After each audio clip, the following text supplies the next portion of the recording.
people, it's me, Anja. My pronouns are she and her, and welcome back to my channel for my worst books of 2022. I know I typically film this video at the beginning of the next year, but I figured that I'm not really going to read any more of the books that I was highly anticipating in 2022, because honestly, like, I've already read them all. So even though I will probably rate a book or two 3 stars, it's probably going to be a book that I had 3-star expectations for. You know what I mean? Because some of the books that I've rated 3 stars this year, I had 4 or 5-star expectations for. So basically, all that to say, these books are the ones that I had mostly 4 to 5-star expectations for, but I ended up rating them 3 stars for whatever reason. So with that said, I will not be recommending any of these books necessarily, so I probably won't be going into like the synopses or anything like that. And for some of them, I also will be spoiling them. So if you love these books, like, more power to you. Awesome. Taste is subjective. So anyway, without any further ado, the first book on this list is called 1,000 Steps Into Night. I was so excited to read this book because this author is one of my absolute favorites. I've loved all of her books in the past. I've really rated all of her books in the past 5 stars. So I was expecting to rate this book at least 4 stars, if not like 4.5 or something, but I didn't. This book is a YA Asian-inspired fantasy, and honestly, I don't remember what it's about. Because for me, first of all, the story is darker than I was expecting. I don't love darker fantasies, and I need to know the book is darker before I start it, because I know that I don't typically enjoy that tone of story. You know what I mean? So I wasn't really super interested in like the characters or the plot or anything like that. Don't get me wrong, the writing was pretty, the world building is definitely interesting, but this is not a series that I will continue by any means. So yeah, I wasn't really intrigued by the characters. I didn't really like anybody, nor did I like understand what was going on either. So yeah, all that to say, I didn't enjoy this book that much. I won't be reading a sequel. I'm sure other people will love it, but for me, it's not my cup of tea. So there you have it. The next book on this list is called Flip the Script.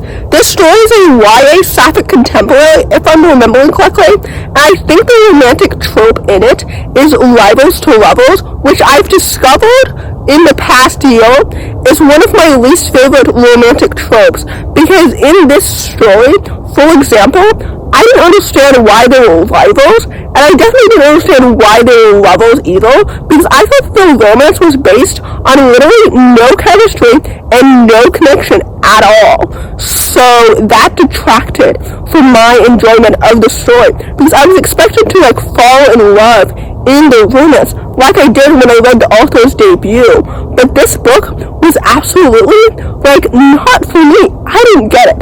The girls that get it, and the girls that don't, and I didn't get it. Aside from that though, the book was fine. The queer representation was fine. The plot was intriguing. I'm going to read more from the author in the future, but this book, for me, was an absolute flop, because I didn't get it. I just didn't get it. So, yeah, that's why it's on my worst books of the year. But, yeah, there you have it. Didn't care. The next book on this list is called The Sunbearer Trials. For those who don't know, this book is a YA fantasy, and it's marketed as, like, Percy Jackson meets the Hunger Games, and I was so excited for this book, because first of all, that concept sounds so cool, and second of all, I've read the author's previous books, Cemetery Boys and Lost in the Neverwoods, and I really enjoyed both of them. So I was pleasantly surprised when I read this book 3 out of 5 stars, because first of all, there were way too many characters in this book. Like, I couldn't tell you the main character's name, which is usual for me, but I also couldn't tell you the names of, like, his love interest or his best friend, or anything like that. Or the underdog. I wasn't interested also in any of the characters because I couldn't tell them apart. The world building was also more confusing than intriguing for me, so I won't be reading a sequel to this book. I'm sure a lot of people are like so excited for it, but for me, it just didn't do it for me. Sorry, besties, but I just didn't like it because, like I said, the world building was so confusing. There were so many characters that I just couldn't keep track of them, and because of that, like, the romance for me had less chemistry than I wanted, you know what I mean? So I couldn't really ship them. So anyway, all that to say, I was disappointed by this book, unfortunately. The next book on this list is called A Scatter of Light. This is the book on this list that I will be spoiling for you, just because I feel like I can't explain my disappointment for this book without spoiling it. So if you do want to read this book because you haven't read it yet, please skip to the next section of this video.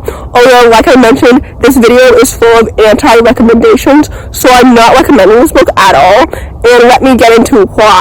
So, first of all, for those who don't know, this story is a YA contemporary set in 2013, if I'm not mistaken, during the Supreme Court's first conversations about legalizing gay marriage, and it's the companion novel to Last Night at the Telegraph Club, which I really enjoyed last year, so I had really high expectations for this book. However, for me, first of all, the connection to the prequel wasn't as prominent as I was expecting. I was at least expecting the characters of this book to know the characters of the last book, but they didn't, and maybe the author did that so that both books can stand by themselves. But, I just thought that there would be more of a prominence of that connection. You know what I mean? Second of all, more importantly, and here's where the spoilers come in, the main romance in this book I hated, because it was built on deception and cheating. I hate cheating. I know that with the way that the romance ended in this book, you're not exactly supposed to support them or root for them or anything like that, but I still hated it so much because I think that cheating is one of those things that's really not justifiable at all. It's not like Lisa was a bad girlfriend or anything like that, because she really wasn't. You know what I mean? Literally this book, I just didn't like that at all. So I completely, hated it. You know what I mean? So anyway, even though the writing was lyrical, and definitely the characters have potential to be complex, and it's definitely authentic to be messy, you know what I mean? I just couldn't get by that at all. And like I mentioned before, with the way the book ended, I know that I wasn't supposed to support them in any means, but I just hated that so much. I hated the way the romance was developed. I didn't really like it, but whatever, it's the way that it is. So yeah, that's why I didn't really like this book that much. So yeah, there you have it. Don't get me wrong, the writing was lyrical. I will continue to support the author in the future, but for me, this book didn't hit. It was a complete miss. The last book on this list, and certainly not the least, is called A Wilderness of Stars. Also, if you haven't noticed, I'm talking about these books in chronological order. So I read the first book on this list in March, and then the second one in May, and I think the next one's in September, October, and November. So I'm not talking about the books in this list from best to worst, or worst to best, or anything like that. But anyway, the point is, this story is a YA dystopian, and I don't remember the synopsis, honestly, even though I read it last month. But anyway, the point is, I didn't enjoy this book as much as I was really expecting to. First of all, like I mentioned, it's a YA dystopian, but I was expecting it to be a YA fantasy, because the two books that I've read previously by this author were both YA magical realism and fantasy, so naturally, I expected this book to be in the same genre, and it wasn't. Second of all, the adventure was so low stakes, I didn't understand why it was expected for me to believe that the entire world was in the hands of the main character, if that makes any sense. I just didn't get it, because it was so low stakes. The world building was absolutely so lackluster. I typically don't say that books are boring, but this book was boring. The romance had no chemistry, no connection. The writing was pretty, don't get me wrong. This author is definitely talented in the way that she crafts these things, but I just didn't like it. So anyway, all that to say, I didn't really enjoy this book that much, and take that as you will.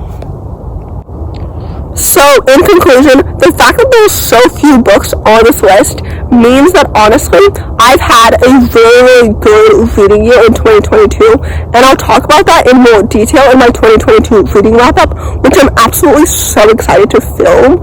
But anyway, I will be filming that video in the beginning of January, so that, I can take up all the days in December in 2022 to read.